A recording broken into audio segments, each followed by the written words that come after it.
detract from, but never enhance, diversity. Government departments, universities and corporations commonly set diversity targets. Diversity has an objective meaning, measured by variables such as ethno-cultural heterogeneity and gender ratios. However, an ideological meaning of diversity is used increasingly by leftist and multicultural advocates. We do have a really diverse range of candidates in this election campaign. The question was about Parramatta Sure. and Fowler, and diverse candidates were pushed aside so that two people could be parachuted in, and they're not from the area. It does need to be a far more diverse representation in politics. In the 20 years I have been there, there have been more women.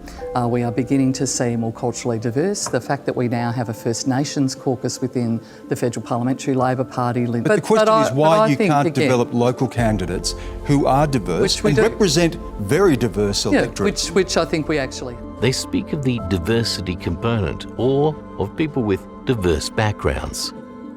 This really means non-white, or non-male, or non-Christian, as if these identities are not real and legitimate. This form of Anglophobia has been around for decades. In 2012, Sydney Morning Herald education editor Andrew Stevenson claimed in a front-page article that private schools were insufficiently diverse.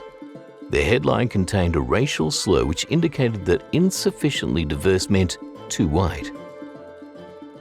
The optimum level of diversity is rarely stated. Instead, it is assumed that diversity, meaning people who are not white, is good, and more is always better, which contradicts the research findings reported earlier about the costs of diversity. When corporations or government departments set diversity quotas, they really mean targets that reduce the number of Anglos, whites, males, or cisgendered heterosexuals. White society, and only white society, is accused of lacking diversity, and its whiteness is taken as evidence of racism. Other communities congregated in particular suburbs or nations do not lack diversity. They are diversity, no matter how numerous or geographically concentrated. The same principle is applied to social niches such as art museums. The new director of Sydney's Museum of Contemporary Art, Suzanne Cotter, stated that white male artists were not interesting. She said, quote, "It doesn't mean to say you're not a great artist," unquote. It is being white and male that's the problem. It, quote, "isn't what is relevant for people now. You have to think in a timely way," unquote. Cotter also observed that art museums around the world were trying to change the demographic of displayed artists from what she described as a skew towards white men. In her view, diversity in art requires reducing the number of white male artists whose work is shown in galleries. Media-approved Aboriginal advocates accuse Anglo-Australia of being a white Australian racist monoculture, and Anglo-Australians will always be settler colonials, no matter how many generations they have been in the country.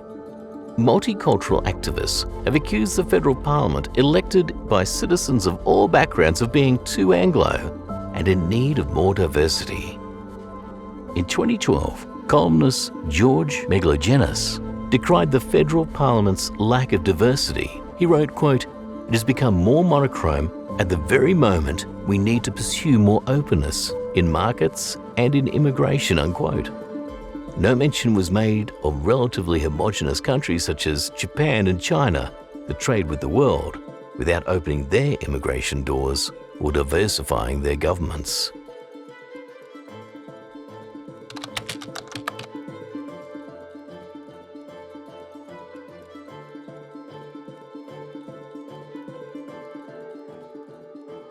This video has been proudly produced by the British Australian community.